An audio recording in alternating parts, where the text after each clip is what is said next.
আজকে আপনাদের মানে কি দাবি নিয়ে আপনারা এই আন্দোলনে এসেছেন? আজকে আমরা বেসিক্যালি আমাদের অধিকার আদায়ের জন্য এখানে এসেছি। আমাদের মূল দাবি হচ্ছে কর্মী বান্ধব এবং দেশের অন্যান্য সরকারি প্রতিষ্ঠানের ন্যায় সার্ভিস রুল বাস্তবায়ন এবং পাশ করা। আমাদের এখানে যে সার্ভিস রুল রয়েছে, আমাদের এখানে কোনো সার্ভিস রুল নেই। বেসিক্যালি একটা সার্ভিস রুল বলতে একটা প্রতিষ্ঠানের একটি প্রাতিষ্ঠানিক দলিল, যেখানে একজন এমপ্লয়ি পদোন্নতি পেয়ে কতটুকু পর্যন্ত যেতে পারবে এবং কী কী ভাতাদি পাবেন, অবসরত্ব কী কী সুবিধা পাবেন, ঝুঁকি যে আছে আমাদের চাকরিতে। আমাদের এখানে বৈদ্যুতিক লাইনে আমাদের এমপ্লয়িরা কাজ করেন, তারপর বিভিন্ন ধরনের ঝুঁকিপূর্ণ কাজ করেন।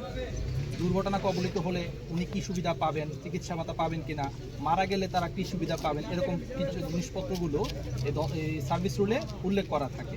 আমাদের প্রতিষ্ঠান 12 বছর পার হয়ে গেলেও এখনও কোনো ধরনের সার্ভিস রুল পাস বা বাস্তবায়ন কিছুই হয়নি। আমরা যারা এমপ্লয়ি আছি, নবম গ্রেড থেকে 20তম গ্রেড পর্যন্ত, যারা সময়ে সময়ে সরাসরি নিয়োগের মাধ্যমে এই প্রতিষ্ঠানে স্থায়ী কর্মচারী হিসাবে আছি, তাদের ভবিষ্যৎ অনিশ্চয়তার মুখে শুধুমাত্র এই সার্ভিস রুলের কারণে। এবং আমাদের অপারেশন মেইনটেনেন্স যা চলছে, 2022 সালের 28 ডিসেম্বর উদ্বোধন এবং 29 ডিসেম্বর থেকে প্যাসেঞ্জার সার্ভিস শুরু আমাদের বাংলাদেশের নিজস্ব এমপ্লয়ি, ডিএমটিসিএলের নিজস্ব এমপ্লয়ির মাধ্যমে চলে আসছে। এই দীর্ঘ পথ চলায়, প্যাসেঞ্জার সার্ভিসের দীর্ঘ পথ চলায় আমরা এখনও আমাদের অধিকার বুঝে পাইনি। এজন্য অনেকের চাকরির বয়স 5 বছর 7 বছর হয়ে গেছে, কিন্তু তারা এখনও যেই পদে জয়েন করেছেন সেই পদেই রয়ে গেছেন। নাজমুল স্যার নাই এখানে?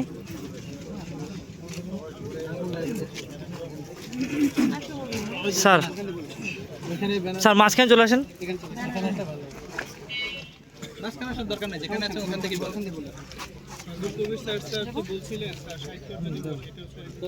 এর আগেও 9 মাস আগে আপনারা বোধহয় একই দাবিতে আন্দোলন করেছিলেন, তাহলে সেখান থেকে এই 9 মাস হয়ে গেল, এর মধ্যে কর্তৃপক্ষের সাথে আপনাদের কি কতবার বৈঠক হয়েছে বা তাদের পক্ষ থেকে আপনাদের কি কি আশ্বাস দেওয়া হয়েছে বা অগ্রগতি কতটুকু হয়েছে?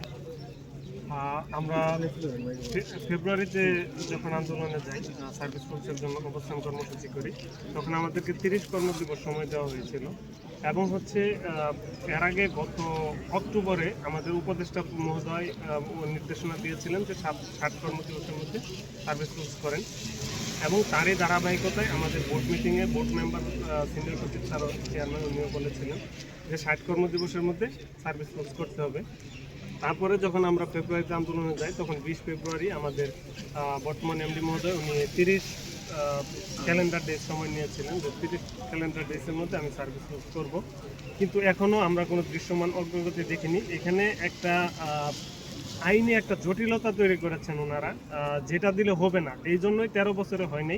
একটা বিশেষ বিধান নামে একটা বিধান অ্যাড করেছেন, সেটা হচ্ছে প্রকল্প সংশ্লিষ্ট একটা বিধান। সেটা সুপ্রিম কোর্টের 2017 সালের রায়ের পরিপন্থী। ওইখানে উল্লেখ করা আছে যে প্রকল্প থেকে আত্মীকরণ করা যাবে না। এটা হচ্ছে একটা ব্যাকডোর অ্যাপয়েন্টমেন্ট। অনেকে বিভিন্ন মাধ্যমে জয়েন করে, তারপরে তারা টাকা দিয়ে বা বিভিন্ন ইয়েতে লবিং করে স্থায়ী পদে আসার চেষ্টা করে। মূলত এই জন্যই আমাদের সার্ভিস রুলসটা এখনও আটকে আছে।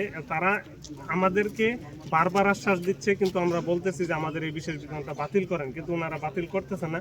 এবং সর্বশেষ আমরা 4 তারিখ বলে আসছি যে আমরা যদি 9 তারিখ বোর্ড মিটিংয়ে সার্ভিস রুলস বিশেষ বিধান বাদে পাস না হয়, তাহলে আমরা পরবর্তী যে কোনো কর্মসূচিতে যেতে পারি। কারণ হচ্ছে আমাদের 13 বছর হয়ে গেছে। রফিক ভাই কোথায়? রফিক ভাই আপনি এদিকে আসেন, নিচে নামেন। আমাদের গেটের পক্ষ থেকে আপনি বলেন।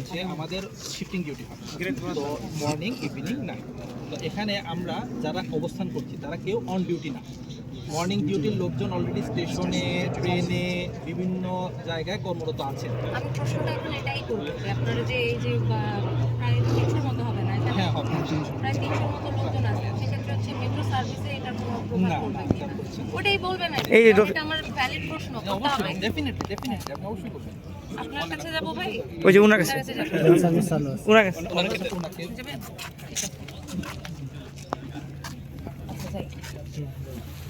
আপনারা প্রায় আজকে 300-350 মতো কর্মকর্তা কর্মচারীরা এখানে অবস্থান কর্মসূচি পালন করছেন, সেক্ষেত্রে মেট্রো সার্ভিসে এটার কোনো প্রভাব পড়বে কিনা? না, আমাদের মেট্রো সার্ভিসে, প্যাসেঞ্জার সার্ভিসে কোনো অসুবিধা হবে না। কারণ হচ্ছে আমরা ওভাবে এখানে আসছি, কারণ আমাদের অবস্থান কর্মসূচি টোটালি শান্তিপূর্ণ। এখানে যাত্রী সাধারণের কোনো দুর্ভোগ হোক এটা আমরা চাই না। আমরা চাই আমাদের কর্তৃপক্ষ যেন সরকারি বিধি অনুযায়ী আমাদেরকে অতি দ্রুত সার্ভিস রোলটা দেয়। আজকে বোর্ড মিটিং আছে, ওখানে আমাদের কর্তৃপক্ষ চাইলেই আজকে আমাদের সার্ভিস রোলটা অনুমোদন করিয়ে নিতে পারে। তো যদি আজকে এটা না হয় তাহলে এটা মানে ধরে নেওয়া যাবে যে এটা টোটালি আমাদের কর্তৃপক্ষের মানে খেয়ালিপনাটা, আর কিছু না। কারণ এতদিন পার হয়ে গিয়েছে, শুধুমাত্র একটা মানে আইনের পরিপন্থী একটা বিষয়কে কেন্দ্র করে সার্ভিস রোলটা এত মানে লেংদি হচ্ছে। আমরা 3 শিফটে ডিউটি তো করি। আমরা চাচ্ছি যে কোনো ধরনের যাত্রী দুর্ভোগ না করে ইন শিফটের ভিত্তিতে যে আমরা যাত্রী সেবা দিয়ে থাকি ওইভাবে যাত্রী সেবা চলবে, এতে যাত্রী দুর্ভোগ হবে না। পাশাপাশি যাত্রীদের কাছেও আমরা রিকোয়েস্ট করব, আপনারাও আমাদের জন্য কর্তৃপক্ষের কাছে কথা বলেন যেন আমরা আপনাদেরকে আরও ভালোভাবে সেবা দিতে পারি। আজকে আমাদের জীবন যেন অনিশ্চিত না থাকে। আমরা যদি নিশ্চয়তার মধ্যে থাকি, আমরা সেবার মান আরও বৃদ্ধি করতে পারবো। ধন্যবাদ।